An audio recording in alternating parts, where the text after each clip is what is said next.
Another one. Another one. Touchdown Jags! Ball game! Another Jags podcast. Welcome to another Jags podcast, episode 70. 70. That's true. We busted into the 70s. It feels like that's kind of like a milestone. Yeah, man. You know, like I agree. if you lived to be 70, Yeah. you'd be like, okay, like I'm pretty sure I've seen most of life. I'm right? kind of old now. Yeah. I'm like good with whatever happens at this point. Exactly. And when we're here at 70, so thanks to everyone that's supported us this entire time. It's been fun. It's been the highlight of basically my year. Yeah, doing this. It's been absolutely amazing. We've picked up a bunch of followers, a bunch of downloads. We're between all of our downloads and sites and sources that we upload to, we're almost to 1,000 downloads an episode. Really? Isn't that insane? That's insane because we were like at like 2 and change for a while. So we added Big Cat Country, we added YouTube, we added our live channel. Those kind of jumped us up. Which, I mean, that just makes it even more fun because that's the whole point. The more fans, the more interaction, the better it is. And we have podcast networks like hitting us up to be on their channel. And it's kind of like surreal. Well, can you blame them? Well, it's like we're literally just fans that hit up other fans, and we're like, we basically use other fans. Our entire shows are other Jags fans' comments and questions. It's true. So it feels a little like we owe it to them. We do. So it's almost like cheating. It is. But we did realize that the Jaguar market needed a place for fans to have an outlet. That's true. You have all these people on the radio and other podcasts where they're just like, they're not from Jacksonville, or they didn't grow up Jags fans, and it's like, or they're just basically telling you like their opinion with like no interaction or response to what like actual other Jags fans think. Well, let's not get out too far off on a tangent here. Let's not gloat too much. We just want to say thank you to the fans. Yeah, it's a big thank you. You guys are what drive this show. Absolutely. If you don't follow us yet on Twitter, we're at Another Jags Pod. Facebook, Instagram, Another Jags Podcast. Our YouTube's been blowing up. We stream these episodes live. So like you can watch us live on YouTube, or you can listen to our podcast on YouTube without the video. So it's up to you. You can pick. But we appreciate all you guys. Tonight, we are actually beginning our position breakdown for each position. So over the summer, we started this last year. We in this dead season, we kind of picked a position and we really just dive into it. And so tonight, what better position to start with than the quarterback position? Right? I agree. So if you just live under a rock and you are just tuning in and you're not a Jags fan, because we get those from time to time. People are like, we like you guys, and we have no idea what you're talking about. So let us inform you of who's on the roster right now. That's a good call, because honestly, I knew 3 out of the 4. So we have the starter. We have Nick Foles. Absolutely. Went to Arizona. He transferred from Michigan State. He's been to, I think we're his third or fourth NFL team. No, 4th team. We're his 4th NFL team. But he's a Super Bowl MVP. He's got a Super Bowl. So it's not just some journeyman scrub. We have backup. We think, we'll see. This is a question. We'll get to it later. We just drafted Gardner Minshew. Are you saying he's the backup? Because I'm hoping you are. It's questions. So let's all right, wait till we'll wait for that. Okay. Question. We did Twitter questions tonight on just quarterbacks, and I mean, you guys are awesome. I mean, yeah, they're great questions. Yeah, but we'll just say we're just picking random with Gardner Minshew. He's from Washington State. He played at Michigan State. He played at community college in Mississippi. He played. Where else did he play? He's been all over the place. Yeah, Minshew is a. He's like earned his spot at this point. I mean, he had a great year last year. Threw for over 4,000 yards. And then third string, and I say third string, but I don't really know. At that point, it's kind of a toss-up. But yeah, I mean, Alex Magoo over Tanner Lee, huh? Yeah, I think it is. Tanner Lee's your boy, though. That was like the quick release, right? We're getting there. Let's not jump for this. All right. Let's just list the 4 then, and then all right. Alex Magoo was a 4-year starter at FIU. has over 65 touchdowns. Literally a 4-year starter. That's kind of what you want. And I'm kind of jumping ahead here, but when I was doing my research on the quarterbacks, did you know that Butch Davis, Butch Davis, Butch Davis. Yes. Okay. Butch Davis, I kid you not, quote, Alex Magoo is the best quarterback I've ever coached. Really? That's what he said. Does that not blow your mind? I didn't realize he even coached him. But on top of that, yes, that blows my mind that he would say that. I thought his name was McGow, or maybe no, it was Magoo. It was Magoo. I watched enough. Fair enough. But Magoo. So where did he coach him at? I think it was FIU. Wow. Because that's the only place he's been. So, because Butch Davis was the coach before. I don't know who's even there now. Was some guy? Was it Cristobal? I don't even know. It really doesn't matter. Yeah, that's irrelevant. Yeah. Okay, and then the fourth string. We're saying fourth string. Tanner Lee, drafted last year out of Nebraska. There's a lot to be said about that, but again, that's for later on. Honestly, there's not. And I was doing research on tonight, and I don't think we're gonna even talk about Tanner Lee. Really? Right. Here's what you need to know about Tanner Lee. He is known for having a quick release. That's the only. According to J Dog over here. If you watch his film, the only thing that stands out: his accuracy, average; pocket presence, average; footwork, average; ability to read the defense, average. But the dude gets rid of the ball like almost as fast as like any quarterback I've seen. That's true. I mean, it might be like 5 yards over the receiver's head and out of bounds, but yeah, he got rid of the ball. Like the ball gets from his chest to out of his hand, the quickest I've ever seen. And so we have a running joke here that he has a quick release.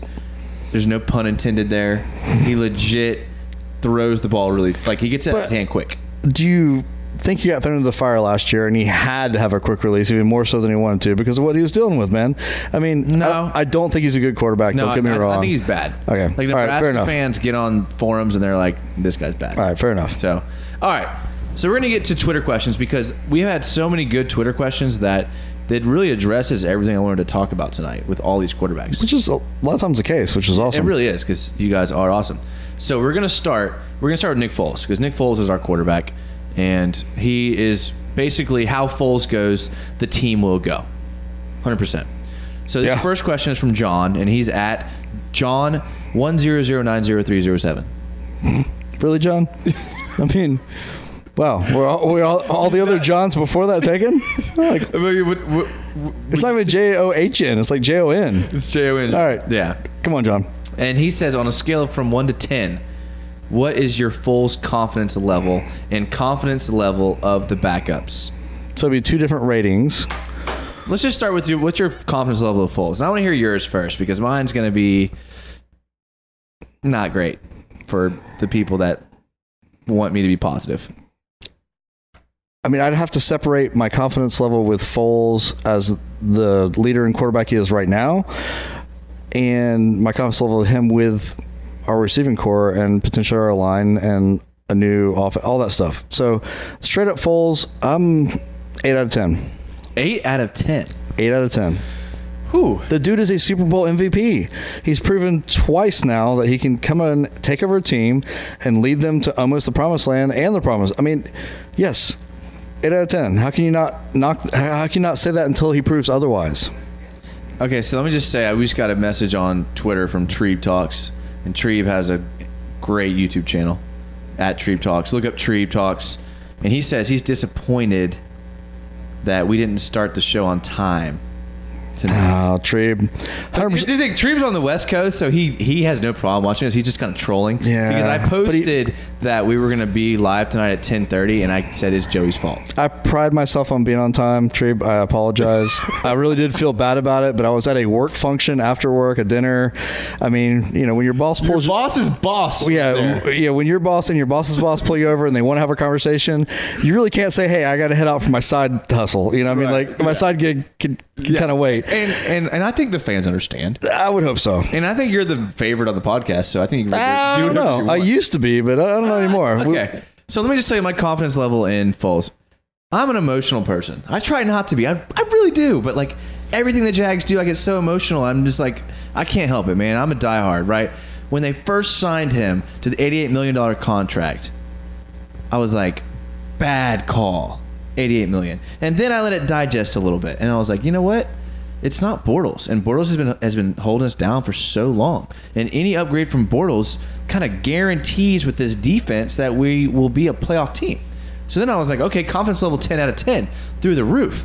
And then I started dissecting Nick Foles, and I noticed that every time he's the man, every time he's the starter, it's his team, he's dog poo.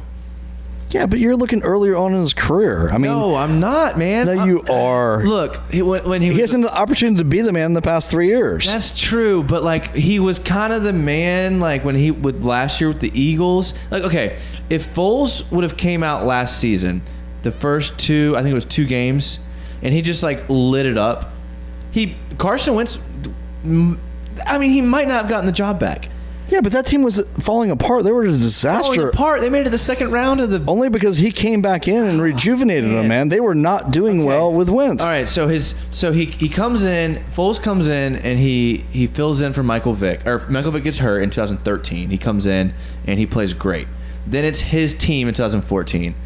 He's okay. Breaks his collarbone. Comes back. Tries to be the guy. Not the guy. Gets traded to the Rams. Not the guy. Gets benched for Case Keenum. Can't handle the spotlight. Goes to Kansas City. Is the backup. Fills in for Alex Smith and does pretty well. Goes to Philadelphia. Is the guy. Can't handle it. Loses his job to, I think, Sam Bradford. It's like every time it's his team, it's like he can't handle the pressure. But when he's a backup and there's no pressure, the dude excels. I think he's a different guy. He's more mature. It could be a coincidence. It could just be that's. I don't think it's a coincidence. I think it was maybe an average to above average quarterback who has progressed and has grown. And dude, he's coming. I guarantee you, at St. Louis, at Kansas City, originally at Philly, when he's coming into those roles, he's not coming in as the leader. He's coming in as like, man, they brought me in. I hope I don't blow this. At this point, dude, he's got the moxie to where he's coming in as the leader. He's doing everything he should. He's owning the locker room. He's showing up at guys' houses, telling them what to do. Like, let's go through the playbook. He was not doing that at those other spots because mentally he wasn't there. Now he is. But look at these teams that he had. Look at these teams that he had when he stepped in. 2013, Deshaun Jackson, LaShawn McCoy in his prime, Riley Cooper, who was good. Brett Selleck, Zach Ertz. I love how you're selling me Riley Cooper. I like that. He was good gator. Good gator. Good for a minute. Hey, let's get for a minute. His offense, he was good. I get that.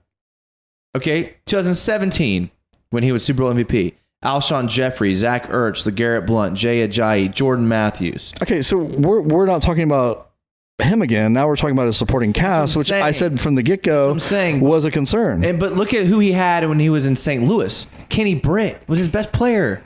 Doesn't matter if you don't have. Does that kind of remind you of who his best player is now?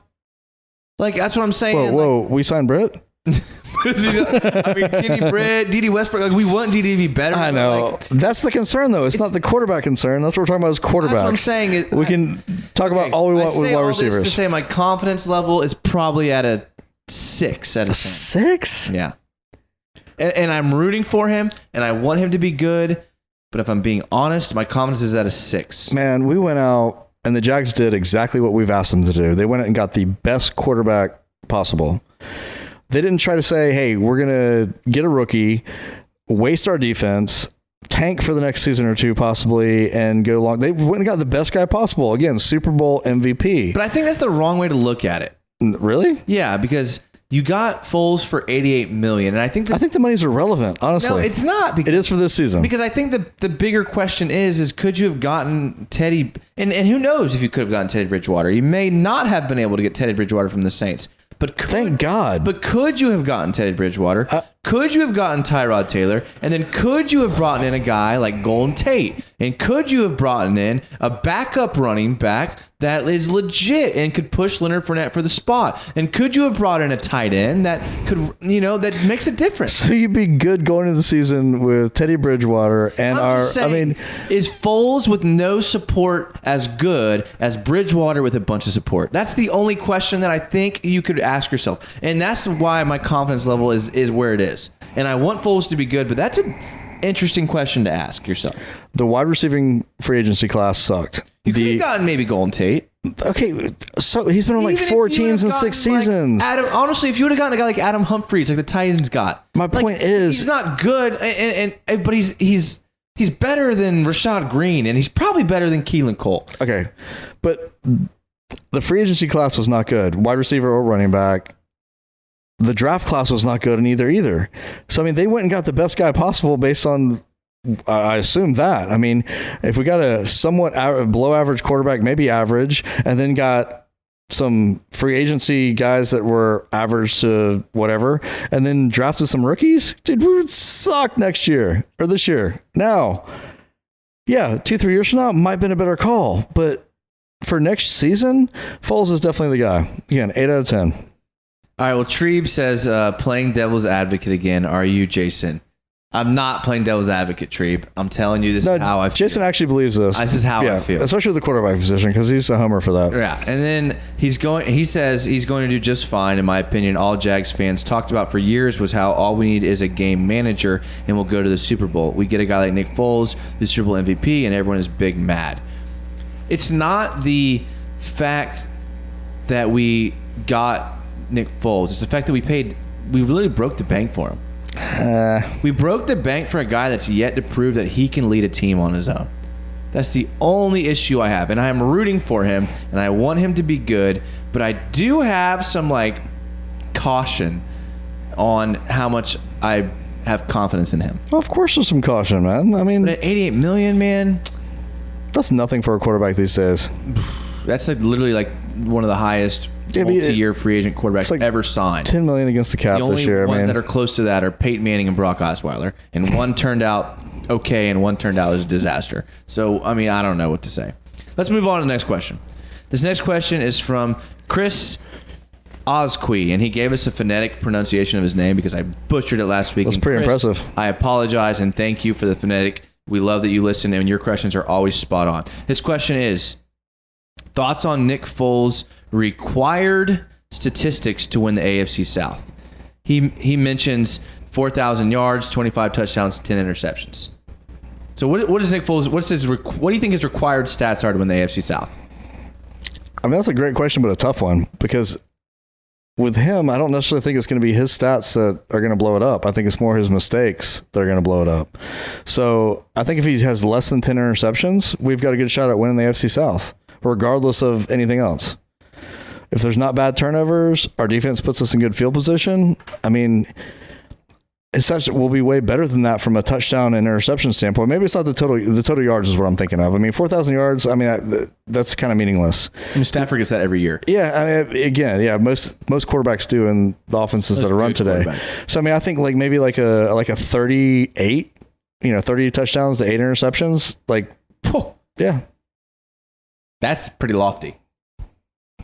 He likes to throw out of the backfield. We're going to have short yardage positions. I mean, but here's something interesting to think about.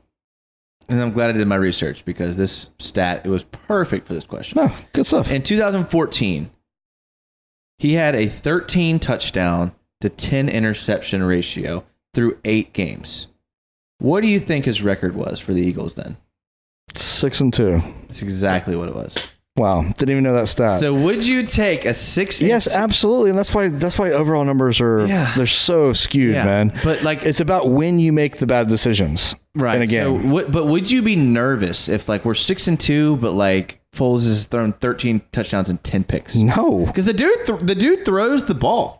He does. His nickname. He likes to throw the ball. Nickname BD Nick.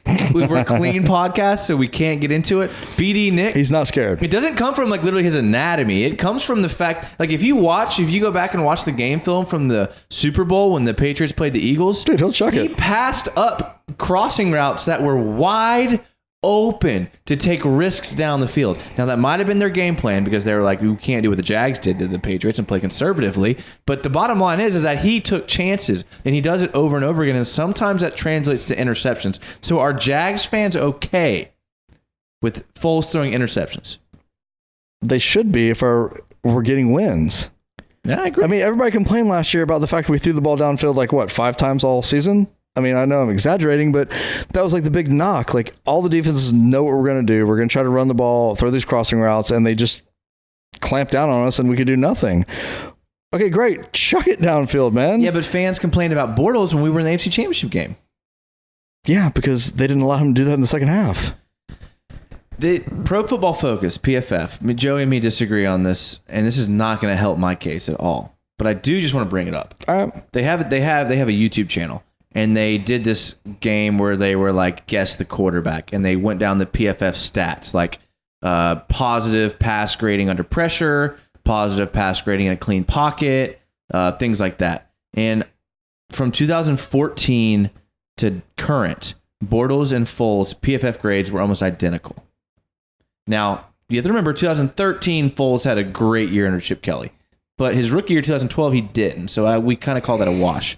But what PFF was saying through their next level analytics was that they're kind of the same quarterback, but Nick Foles will have little runs where he plays well, where Bortles won't. That's where I have a problem with PFF, is because stats don't tell the whole story. Yeah, I mean, Bortles throws a pick six at an integral part of the game. Foles throws 40 yards downfield and it gets intercepted, and they're tackled on their 10 and have to go the full length of the field to score. I mean, those are two completely different interceptions. Bortles was known for making bad decisions at the wrong moment. I like Bortles, but he did it over and over again.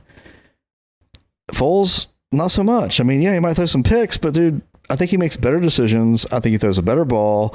I think his receivers catch the ball better because of the ball he throws. I mean, it translates to a completely different thing altogether. I hope so. And Treeb talks about Treeb's talking about on our YouTube channel, on our live show that we have on our YouTube channel. If you search another Jags podcast, you can rewatch this. He talks about how they're an Alshon Jeffrey drop away from going to the next round. But that almost kind of proves my point that I was making earlier, where if you go back and watch Foles at the Rams, like, his receivers were so bad that they were dropping balls left and right. And if we look at Blake last year, how many bad passes did Blake have because the receivers dropped the ball and they got tipped in the defender's hands? I mean, there were a lot of those, but again, there were also balls that were not thrown in the right place. They weren't timed right. They were even to the right receiver because he didn't have the pocket presence to be patient or put it in a place where the receiver was going to be. He was throwing it to where the receiver was. I mean, I think that's a big difference with a mature, good quarterback. Okay, my only concern is, are we setting up Foles to be in the same situation that he was in with the Rams? Because look, it's very possible. Do you remember who his coach was when he was with the Rams? It was Jeff Fisher. Worst coach of all time. I mean, no, listen. Jeff Fisher has yet to prove. He's not yet. He's not a coach anymore. But Jeff Fisher had never proved he could develop a quarterback. Yeah. I mean, Steve McNair was his best quarterback. Doug Marrone has never shown he can develop a quarterback. Jeff Fisher is a guy who likes to win on defense and run the ball. Doug Marrone is a guy who likes to win on defense. Like, are we setting Foles up to be what he was in St. Louis? If we didn't bring in DeFilippo, I would say yes. You have to factor that in. I hope you're right, and I'm rooting for him. And I don't want Jags fans to think I don't believe in him, because I do. I mean, Jason, I'm not arguing with you very hard, because everything you're saying is real. It is. It's a real possibility. And if this Nick Foles thing ends up falling flat on our face, then we would have been way better suited bringing in a guy like Bridgewater or Tyrod Taylor. Yeah, but you can't look hindsight before it even happens, man. Yeah. How can you not be happy the Jags went out and got the best quarterback possible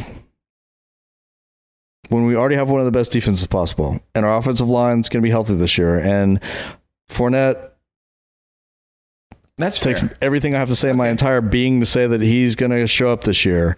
Okay. And we've got rookie receivers that aren't rookies anymore. I mean, they did the right thing for this year. Okay, I'm with that, and I'm with you. I am. Now, whether that's the best thing for 2 years from now or 3 years from now, that could be bad, but it also could be good. Yeah. So I'm happy with the fact they gambled on the team, gambled on winning, and did the best thing they could for this coming season. All right, well, let's move on to this next question. This next question is from Terrence Hayes, and he's at Terrence L. Hayes. And he asks, could Nick Foles have a statistical better season than that of Blake Bortles in 2015 when he threw for 4,000 plus yards. I mean, that season was phenomenal from a statistical standpoint. And that was a lot of garbage time. It was. I pray we are not in that much garbage time. Again, I mean, I honestly don't care about his stats this year, other than are we winning? Right. Is he making good decisions and are we winning? Could he? Yes. Will he? I don't think so. And here's the only reason why. Because DiFilippo got fired for literally not running the ball. And we're coming in Filippo is now in an offense where we prioritize running the ball. So I don't know if he'll hit the 4K mark. But he could, and he could.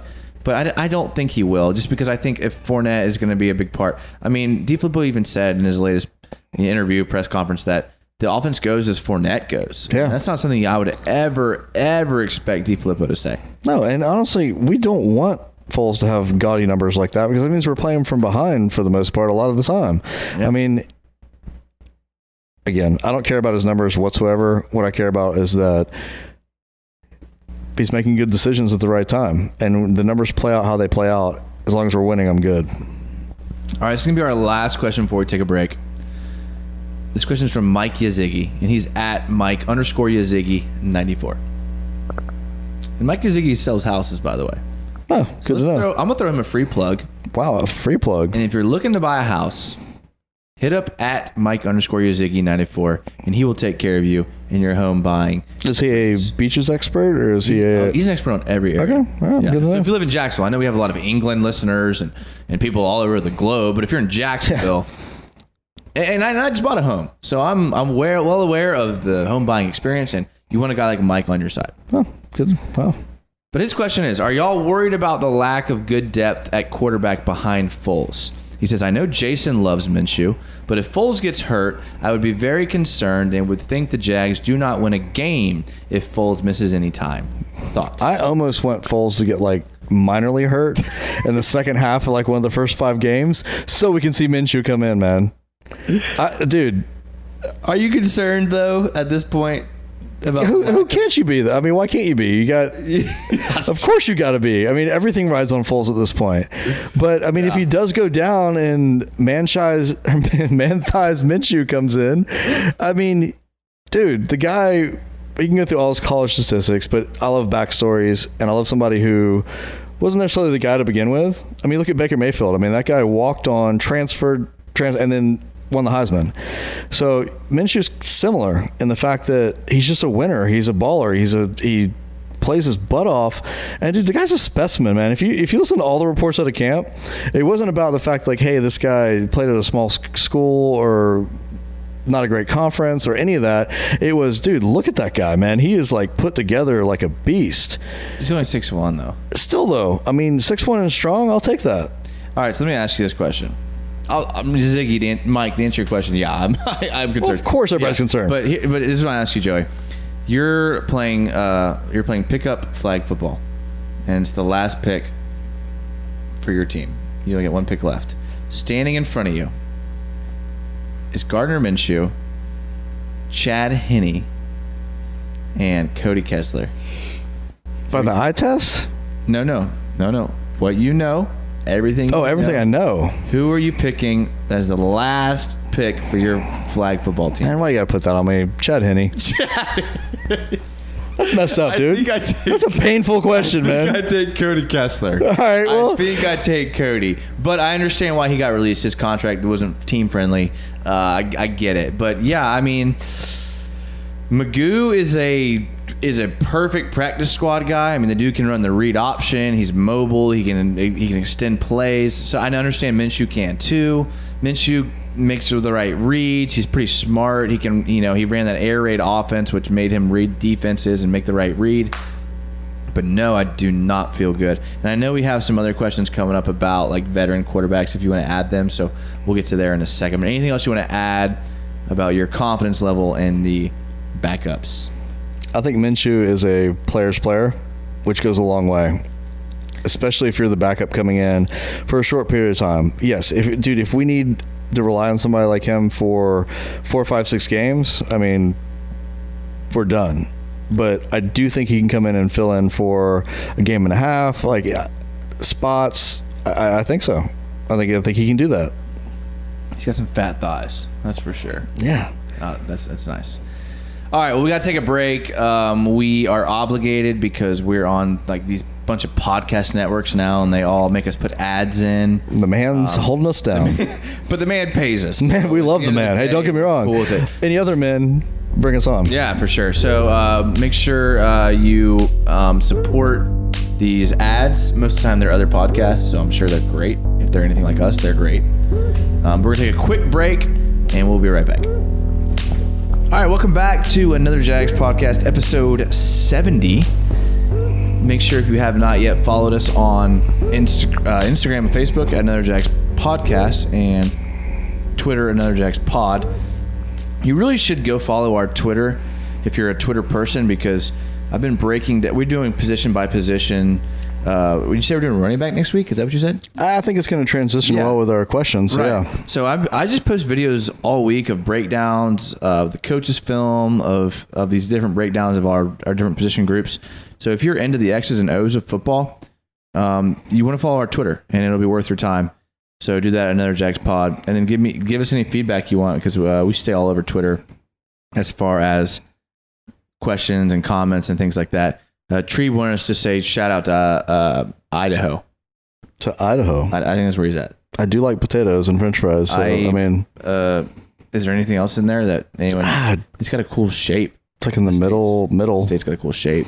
I don't know much about them Oh, besides that. shout out to Idaho. Yeah, But I would also like to give a shout out to Jason for the Twitter, because honestly, our podcast is like really good locally. I like it, but our Twitter is good like nationally. Like if you like the Jaguars and you're maybe not even in Jacksonville, that's what you should look at, because it doesn't get any better than that.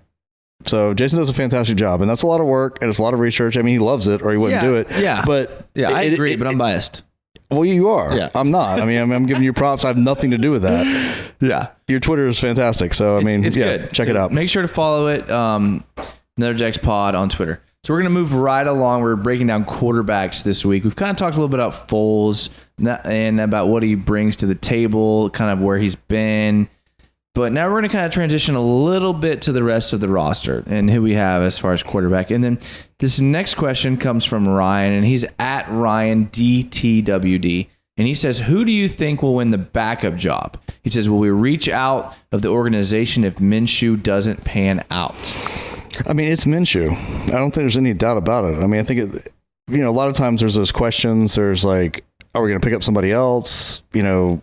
Maybe one of the other guys will win the battle for the second spot. But I mean, dude, it's Foles and Minshew. That's what we got. That's what we're going into. I mean, we're going to have our practice squad guy. I don't see them keeping three quarterbacks like on the active roster. I mean, one guy's going to be a practice squad guy when game times come around. And dude, look at the free agency list right now. I mean, I can read it off, but who's there? Like, let us know. I mean, come on. Who's there? Because I don't know. Right. Well, okay. Jalen McClendon. Do you know who he even plays for? No, didn't think so. Garrett Grayson. Again. Yeah, Garrett Grayson played at, I think, SMU. He's Denver's backup right now. Okay. Yeah, Matt Castle, which, I mean, been around. Not necessarily the worst thing in the world. Yeah. Yeah. You got Brandon Whedon, Houston's backup. Brad Kaya, which I didn't realize he was still in the league. TJ Linta, never heard of him in my entire life. Brock Osweiler, which how that guy still has a job, dude. That guy's my hero. I mean, he's made like $50 million and is still playing in the NFL and can't throw a pass. Wow. David Fales, Miami's backup. Yeah. Brandon Silvers on the Jets. Josh McCown on the Jets. Okay. Landry Jones, which I thought he was a wide receiver. Maybe it's a different Landry I'm thinking of. Luis Perez, Philly. Brogan Roback. Again, dude, never heard of the guy. I think. I mean, the list goes on and on, but you get the point, right? So I'm thinking, like, if heaven forbid, Foles goes down with a serious injury, we have to make a trade for a guy, right? Absolutely. Yeah. But that's with like any team in the NFL. If their starter goes down, there's like Tyrod Taylor's a solid backup. Tanny Hill's a solid backup. Teddy Bridgewater's a solid backup. Okay. They're out there. I mean, I don't think we have one. But for the most part, outside of Foles at Philly, most backups are not going to lead your team to a Super Bowl championship. Unless you're Nick Foles. Exactly. He's the guy. Okay, well, I'm there. So I guess we'd say, to answer your question, I think I'm with you. Minshew will take the backup job. I think Magoo is the practice squad guy because the dude can actually run the read option really well, and the guy is really mobile and he extends plays, and I think that's what you want in a scout team quarterback. Yeah, the coaching staff love him. Oh, yeah. From what they said, he obviously is not starter quality, but he's never really gotten a chance, honestly. Yeah. Like he played, like I was watching his NFL highlights from last season, and he only played in garbage time for the Seahawks. He came in the fourth quarter with like 5 minutes left in like the last preseason game. So like he never really got a fair shot. I would like to see Magoo get a fair shot in our preseason. I kind of hope he does. Well, I think he will. You heard it here first. Jason's saying that he's going to beat out Minshew for the backup job. I didn't say that. I'm saying I'd like to see him get a fair shot at some solid competition, and just for his own highlight film's sake. I mean, well, heck, Ben, if he's going to get a fair shot, it's on our team because we're thin. We are thin. Yeah, I agree. So size-wise, though, isn't he like a little bit undersized? Magoo? Yeah. Oh, man, I don't know. Actually, he's like 6'4", yeah, he's 6'3", 212. Yeah, not bad. Yeah. I mean, he's solid size guy. Yeah. He's 4-year starter at FIU. So I'm buying some of that stock. All right. P Hart, Philip Hart. He's at P_Hart22. No, he's at Philip Hart 28. I like to get the Twitter handle correct in case people want to go and like bash them or commend them. You guys go back and forth between each other. That's awesome. Exactly. But Philip Hart says Minshew is a boss. I agree. I think we're all with you there, Phil. I mean, there's no doubt that he doesn't have the moxie, man. I mean, he's got that it thing that you got to have at that position. Absolutely. Now, whether he is gifted enough to be able to do it, I mean, nobody knows that, but at least you got somebody as a backup that's not just that guy holding the clipboard that nobody respects or likes or has really proved much. I mean, I'm kind of excited to see him there. I mean, can you wear like jean shorts in the NFL? I honestly have always hated jean jorts, as we call them here in Florida. But after seeing Minshew, I've been like, man, I need to work out my legs, and I'm going to start wearing those. I mean, everything comes back around, right? I've even thought about shaving just a mustache. So, I mean, I'm only an inch shorter than him. So exactly. So, I mean, there's something there. That's the whole point. He's got something. Right. Treeb says he's the most famous person from Idaho. Do you believe that? Famous person from Idaho. He's the only person I know from Idaho, so yes, so man. By default, dude, we're with you, Treeb. You are the rock star. He says he grew up 15 minutes away from Washington State, and he says Minshew is the real deal. Exactly what Joey said. He's very Baker Mayfield-esque. Guy knows how to win. And he says he thinks preseason he'll develop a trust in. He thinks you'll develop. Maybe me. I don't know. I mean, I think everybody needs to like develop that because nobody's seen what he can do. But I mean, I like having a guy there that like kind of pushes that a little bit. If anything, he's going to push everybody else around him to be better. And Treep says he doesn't know why. Don't know why I said grew up. I'm still living in the area. I thought he was in Jacksonville. No, he's in Idaho. He's a big AAF fan and a big wrestling fan. Nothing wrong with any of that, but that doesn't mean you're from Idaho, not Jacksonville or here. Well, let's ask this, Treep, since you're responding real time. This is awesome. How the heck did you start listening to our podcast from Idaho? No, he's a Jags guy. Well, I get that. He has his own YouTube channel. Oh, there you go. So we support each other. All right. Yeah. Cool. Yeah. I'm going to have to learn more about Idaho because I feel like I need to at this point. Get more in touch with the Jags, you know? That could happen too. All right. This next question is from Shay Jacobs, and he's at @SJacobs_11. He says, do you see the Jags keeping 2 or 3 quarterbacks on the roster? He says if it's 2, he assumes Foles and Minshew. If 3, do you think they bring in a veteran or stick with one of the guys they have already as the third? Now, would this be, again, you'll have to maybe correct my ignorance here, but I will. Typically, fine, I know, don't get me wrong. Typically, they keep 3 and one of them's a practice squad guy, right? Is that considered keeping 3 or is he saying like 3 active roster quarterbacks? Yeah, he's saying active roster 53. No. Who does that? Teams that have a guy like Minshew as their backup, maybe? But if you don't have anybody better, there's no way. There's no way they're wasting that roster spot on that. I'm with you. Were there depth issues last? No, I don't think so. Not to mention we have Tyrod on the roster, the emergency quarterback. Dude, that guy. Which there's a question about him, so let's not get there yet. Yeah, let's go to that next because I definitely have an opinion on that. All right, but he says, Shea has worked on the sideline of the Jags, and he's actually been. I don't know if he still does it or not, but he was a guy who made sure that the replay was working on the sidelines, and when the refs would need to replay, like from the sideline from the booth, he would make sure that it was working and give him the headset and all that stuff. That's pretty slick. So Shea has some experience on the sidelines. I'm not knocking that. If I'm just he's saying. asking, Shea knows what he's talking about. I just don't think we have 3 good enough.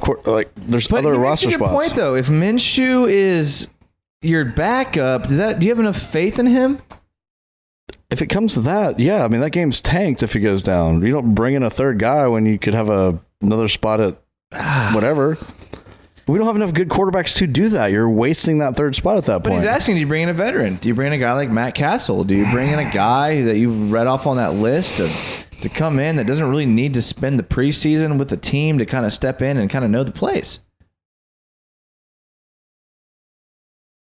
Because really, Magoo and Minshew are kind of fighting for that same spot. No, they are. And it's like if one's going to win it and one's not. I mean, say what you want about Minshew. We all love Minshew, but he was drafted the exact same spot that Tanner Lee was. And we all just know Tanner Lee is a bust. And he has no shot at making the team or the practice squad. So really, I mean, we all love Gardner Minshew, but he's kind of in the same boat as Tanner Lee, and he's easily dispensable. He's not near as cool. Not nearly as cool. All right, so I mean, agree with you, but I'm just saying, like. All right, so we signed Mark Sanchez. Done. Move on. Okay. I got nothing on that. All right, this next question is from Patrick Jackson, and I'm sorry to all of our fans. But Patrick Jackson's our favorite fan. Yeah, Patrick Jackson's the man. Yeah, I mean, all right. you know, I mean, he is. We just because he's not from here. First of all, he's from a different continent altogether. Yeah, I mean, that's impressive. But his questions are all. I mean, he puts effort into his questions. He's been consistent from day one as well. So if anyone wants to be the best fan of the Jags, because we're fans of the Jags, yeah, then you got to step your question game up like these boys in England are. Yeah. So this is from Patrick Jackson. He's at @radius_Johansson. And he says, you need to get a football thrown through a tire. And he spelled tire the British way. Which is T-Y-R-E. Through a tire. Suspended from a rope 30 yards away to win $100,000. You have one attempt. Which of our quarterbacks do you choose?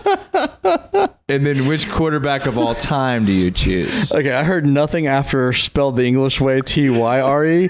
There's no way they spell tire T-Y-R-E. I assume that's what that's like a funeral pyre, right? That's not the right spelling. It had to be a typo. All right, you have a tire that's hanging from a rope. Is the tire on fire? No, it's just okay. 30 yards away and 30 yards away. $100K on the line. Got it. Which of our quarterbacks is going to hit that? I mean, Nick Foles. I say Gardner Minshew. No, dude. 30 yards. That's 30 yards. Far.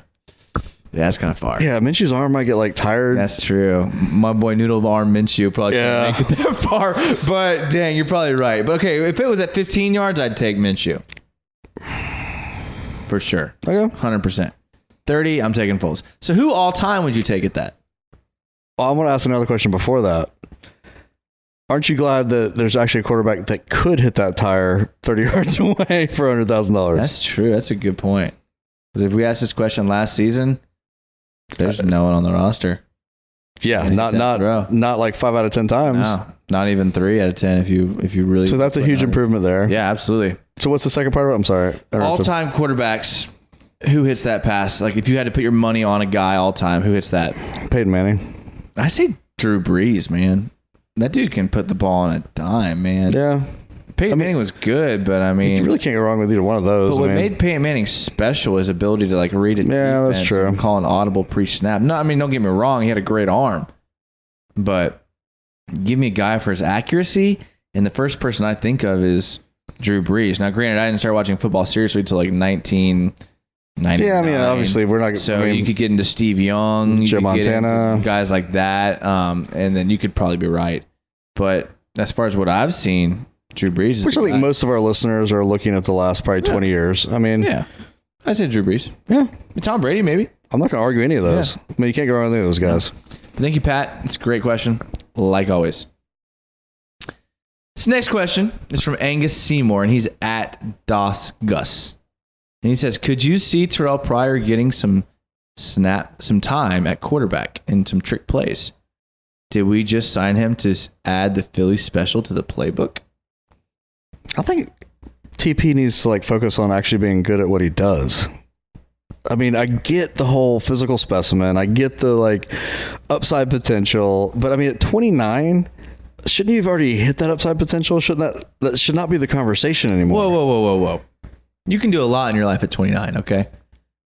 At 29 is a good age. Let me okay? rephrase that. Now, don't just be discounting him at 29 because a lot of people have done a lot of great things at 29. Okay, let me rephrase that. At 8 years in your current job, shouldn't you be better at your current job than that? Let's not talk about doing extra things in your job. Okay, all right. I'm just kind of kidding. I do think that you will see some trick plays with Terrell Pryor. I mean, he has a history of playing quarterback in the NFL. This isn't a Matt Jones. This isn't a who's the other guy from Ohio State. I mean, this isn't a guy who a converted, right? Yeah. I mean, this is a guy who was literally drafted or signed as an undrafted free agent to be a quarterback in the NFL and had a little bit of success. Yeah, but that was because they didn't think. I don't know, man. I'm just saying, could you see a trick play here and there? Absolutely. I mean, who threw the pass for the Jags recently? Oh, absolutely. Was it Dede or was it Marquise Lee? One of those guys. No, I think they both have. Yeah, I mean, I would not put it past Terrell Pryor for some trick plays. And Marone is all about those, honestly. Absolutely. And I mean, it's probably definitely going to happen. Yeah, but absolutely. my point is, we need him as a wide receiver. We do. I hope he shows up as that because the dude is a freak of nature, physically. But he's the dude. But he's not even getting paid $1 million, Which is great. which is great. For I have no us, problem with that signing whatsoever. It kind of puts into perspective what we're paying Chris Conley more money than we're paying Terrell Pryor. And I have no expectations out of either one of them. I agree. Honestly. I mean, if we get anything out of either one of them, bonus. Good job, guys, in the front office. And Dante Moncrief got $10 million last year. Yeah, which was ridiculous. Yeah, let's just not talk about that. But yeah, good question, Angus. And I think everybody kind of wants that to happen. Yeah. Because we all love trick plays. Who doesn't like trick plays? No, I mean, it's great. You'll definitely see it in the preseason. Yeah. It'll be like, oh my God, that guy should do it every time. And then it'll never happen again. For sure. All right, this second to last question is from Connor, and he's at the Jags Night. And he says, is there a spiral? That's it. So is this night N-I-G-H-T or night K-N-I-G-H-T. Oh, I kind of like that. He literally just asked, is there a spiral? So it's a night of the round table. Is there a spiral? Is there a spiral notebook? Or is there a spiral? Spiral glazed ham? I like those. Delicious. I mean, we don't have press credentials yet. Are in the works, apparently. It's a teaser. Yeah. It's a teaser. 2-3 years from now, guaranteed. But from all the Twitter videos I'm watching from these guys who somehow have press credentials, like Daniel Popper and Philip Heilman, who really add nothing to the Jaguar fan experience. I was going to say who, but besides the fact that they're there. According to their videos, there's a couple of spirals being thrown around. Everybody that is actually legitimate that's at the camps have said that he has been. I mean, again, you get this in preseason all the time. Yes, everybody pumps it up. Everybody looks great. There's no pads. There's no hitting, but that he has been completely on point. Unbelievable spirals, passes everywhere they're supposed to be. Short range, long range, sideline, fade, everything except for the day he came back after the stuff that went on with him and his wife. Which, who wouldn't be off that day? Absolutely. I mean, and the fact that he showed up, period, again, just makes me like him even more. But yeah, he might have been a little bit distracted that day. But outside of that, there really hasn't been a missed pass from everybody saying. So yeah, spirals all around. As a person, Nick Foles is 10 out of 10. Yeah. And I'm not talking about how we love Blake Bortles as a person. Yeah, it's completely different. Completely different. Nick Foles is legit as a person, as good as it gets. I wouldn't want anyone else leading my team character-wise. No, Bortles would be the guy you'd want to go have a beer with. Right. Foles would be the guy you'd go ask for advice. Exactly. Yeah. It's well put. Well put. I think there's spirals for days going around there. Yeah, I mean the dude can sling the ball. He can throw a spiral. And I get the reputation that I'm a pessimist, And I'm okay with that. Like I'll live with that because at the end of the day, I want to be like real. You've kind of earned that right though at this point as a Jags fan. I mean, like if you're not a pessimist and a Jags fan, then like I have to force myself not to be. And I'm still going to every game, and I'm still cutting up film of every player we have on our roster. So don't think that I'm like discouraged or down. But I just want to be real, and I've been burned by a lot. And but I have high hopes for Foles, and I will root for him harder than anyone on the planet. And I think as we go through the position groups, it's going to become like more real, like why Jason might think he's a pessimist, because honestly, we could go to the Super Bowl or win 5 games. I mean, that's how big our spread is right now, but not just based off Foles, like based off multiple different position groups. Like if everybody shows up and we don't get hurt, dude, we're going to crush it. But that's a lot to ask in the NFL. I mean, yeah, I agree. Who knows? I mean, you kind of got to be optimistic because we do have the potential, which a lot of teams don't, but you can't really rely on that. So, I mean, I kind of get it. We're watching the NBA Finals. This is Game 3, and there's like a minute and 37 seconds left in the game. And this might be a good time for another break, right? Well, we'll have one more question, so I think we can finish it out. But I just wanted to say, this is one of the craziest plays I've ever seen in the NBA. I'm sorry, Jason. I was paying attention to the podcast and not the TV. So what's going on? Watch this. There's a foul there. There's a foul there. Ooh, that was flagrant. And the ball goes like that was one of the most insane. And Kyle Lowry's been balling out this game. This is not a bad. I mean, like it's a travel and a foul and a foul. So it's a travel and 2 fouls. And he hit the shot. And he hit. Yeah, like that's pretty. Like is somebody at the line? No. What? That's what I'm saying. Like this is legit. That was one of the like 4 things happened in the span of 4 seconds there. And Fred VanVleet hit a 3. I'm sure the highlights will be out there tomorrow. Congrats to Toronto on the win. I digress. We have one question left, okay? Which is a great question and a great segue. I was just really taken back by that. Yeah, that was pretty impressive. And that was a good breakdown. Yeah. Honestly. That was, yeah. Okay, his last question is from Hugh Lynch, and he's at AODH Lynch. And he says, what is the latest on Jags voiding Leonard Fournette's guaranteed money? Any info on his appeal? Can they use the guaranteed money as a carrot for the season? Or if he is on the roster week 1, does he get the money? Void the hell out of it. I wouldn't have said that 5 days ago.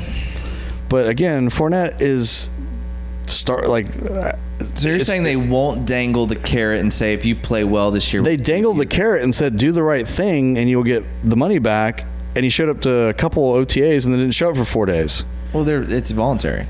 It's not the point. The point is show that you are mature. Show you're doing it. Foles shows up the day after everything happens with his wife. Quarterback. It's different. So what? These guys don't get hit. Don't get touched. He's not getting hit in OTAs. They're playing 7-on-7. They're doing that already. Okay, so here's what's really going on. So Fournette and the Jags are in arbitration. So they've got a third-party arbitrator that's deciding on whether Leonard Fournette will get his money. There's been no news since that news has been released, but the bottom line is that the third-party arbitrator is going to be distinguishing the language in his contract that says if he misses any playing time due to anything other than injury, he voids his guaranteed money. Does he have to have a valid driver's license to get the money back? Jason, that's a serious question. Why are you laughing? So here's the question. The question is for the arbiter. Is that the right way to say it? That's great. I'm impressed. The question for the arbiter is does a suspension by the Jags warrant missing time for non-injury, or does it have to be a suspension by the NFL? It'd have to be the Jags, because if he breaks a team rule, how could that not void your team contract? The team rules could have gray areas. No, I mean, you can miss all the OTAs you want. That's not a team rule. Exactly. Hey, you don't show up for your pitchers. You don't show up for a meeting. I don't think he'll get the guaranteed money. I don't think he'll get the guaranteed money. But for the arbiter, he's going to have to decide, do the Jags make the decision on him missing time that's not injury related, or does the NFL? And that's the question that's going to have to be answered in order for Leonard Fournette to get his money back. Dude, who cares about that money? How about you come in, ball out, make every does it seem odd, bonus though? You get, and then make your next contract money? Does it seem odd that the team and the player are in litigation about money, and that you does that seem odd to you? Yeah, they don't like each other.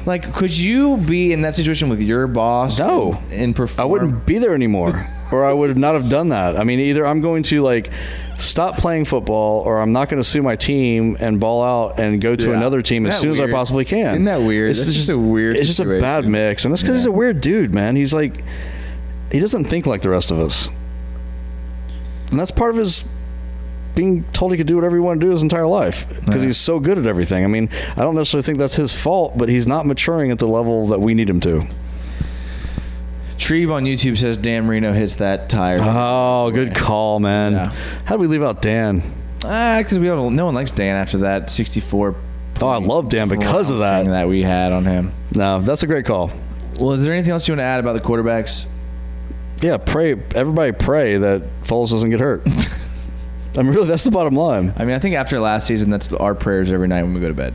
Yeah, it should be. Yeah. If you're a Jags fan. Well, that's going to wrap up episode 70 for another Jags podcast. Thank you so much to the fans. Thank you so much for your questions, comments. Send us your questions and comments all throughout the week. We will read them on the podcast. We are a fan forum podcast. Like, this is not about us. We relay information from you guys. We thank you for being involved. If you haven't yet followed us on Twitter, Another Jags Pod, Facebook, Instagram, Another Jags Podcast. We're happy to be a part of the whole Jaguar community on Twitter and all these things. And they're great. They're awesome. You can look forward to us being on collaborating with other Jaguars stuff in the future. A little shameless plug is June 15th. Myself and if you remember Mike from a couple of podcasts ago, we and a couple of people, we went on the game show Beat the Brains, which is Prosser from the Drill. If you know anything about Jacksonville, basically we went up against Jacksonville. It's the elite. It's the elite of the sports writers, broadcasting, sports radio people, and it's a game show where we went on sports knowledge and we just literally obliterated them. Which is impressive, man. I was not a part of that, and this is JP Shadrick. No, this is Hayes Carline. It's their A team. Yeah, this was it, and we're gonna post a video on our Twitter on June 15th when it comes out. But we obliterated these guys. And I will say, I doubt Prosser is listening, but I do have to say that he stood up to his word. Yeah, he said that. He plugged the pod. Yeah, he did. I mean, way to go, Prosser. I appreciate that if you are listening because you didn't have to do that. Yeah, we appreciate that. Thank you guys for listening. I'll be out of town next week. I haven't told Joey this yet, but I'll be gone Monday to Friday.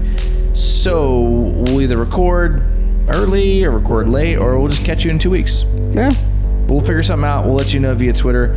Thank you for everyone for listening, and as always. Go Jags. Go Jags.